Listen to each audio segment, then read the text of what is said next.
जय श्री कृष्णा। कोई भी इंसान जन्म से नहीं बल्कि अपने कर्मों से महान बनता है।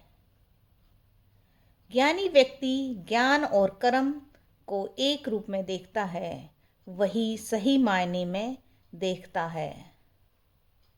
जो भी मनुष्य अपने जीवन में नफरत की भावना, लोभ, मोह, माया, वासना रखते हैं, उनके लिए नरक ही सही जगह होती है। श्री कृष्ण ने गीता का ज्ञान अर्जुन को क्यों दिया? काजल से काला क्या है कलंक, आकाश से ऊंचा क्या है पिता, पृथ्वी से भारी क्या है माता, मनुष्य का आत्मा कौन है पुत्र, सुखी कौन है जो ऋणी ना हो, जगत को किस वस्तु ने ढक रखा अज्ञान ने, बुराई बड़ी हो या छोटी हमेशा विनाश का कारण बनती है, क्योंकि नाव में छेद छोटा हो या फिर बड़ा, नाव को डुबो ही देता है।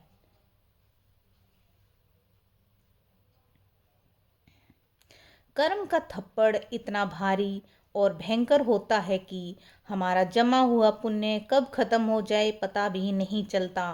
पुण्य खत्म होने पर समर्थ राजा को भी भीख मांगनी पड़ती है। इसलिए कभी किसी के साथ छल कपट करके किसी की आत्मा को दुखी ना करें।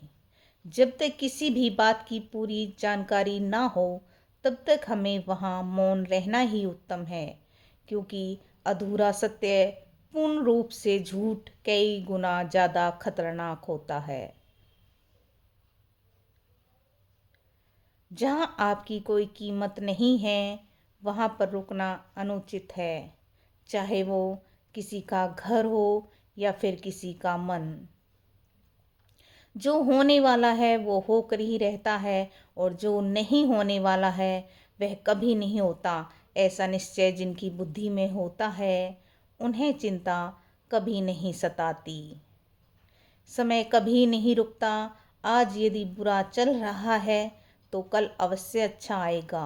आप केवल निस्वार्थ भाव से अपना कर्म कीजिए, क्योंकि वही आपके हाथ में है।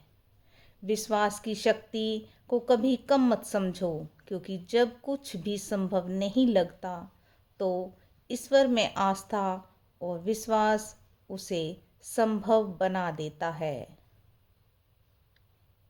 समय कभी नहीं रुकता। आज यदि बुरा चल रहा है तो कल अवश्य अच्छा आएगा।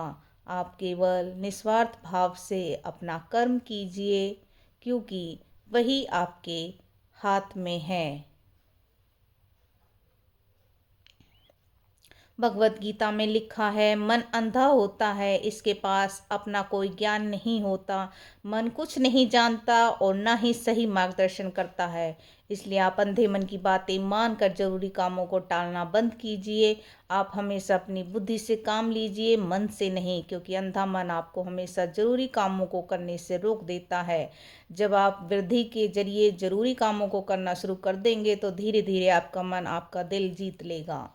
परखता तो वक्त है, कभी हालात के रूप में, कभी मजबूरियों के रूप में। भाग्य तो बस आपकी काबिलियत देखता है। जीवन में कभी किसी से अपनी तुलना मत करो। न तो यह शरीर तुम्हारा है और न ही तुम इस शरीर के मालिक हो। यह शरीर 5 तत्वों से बना है, आग, जल, वायु, पृथ्वी और आकाश। एक दिन यह शरीर इन्हीं 5 तत्वों में विलीन हो जाएगा। जो अच्छा लगे उसे ग्रहण करो और जो बुरा लगे उसका त्याग करो। फिर चाहे वह विचार हो या फिर कर्म हो या फिर कोई मनुष्य हो। आपने आपको भगवान के प्रति समर्पित कर दो। यही सबसे बड़ा सहारा है। जो कोई भी इस सहारे को पहचान गया वह डर, चिंता और दुखों से आज़ाद रहता है। कोई भी इंसान जन्म से नहीं बल्कि अपने कर्मों से महान बनता है। हे अर्जुन, जो होने वाला है वो होकर ही रहता है, और जो नहीं होने वाला वह कभी नहीं होता। ऐसा निश्चय जिनकी बुद्धि में होता है उन्हें चिंता कभी नहीं सताती। श्री कृष्ण का उपदेश। प्रेरणा का सबसे बड़ा स्रोत आपके अपने विचार हैं, इसलिए बड़ा सोचें, खुद को जीतने के लिए हमेशा प्रेरित करें।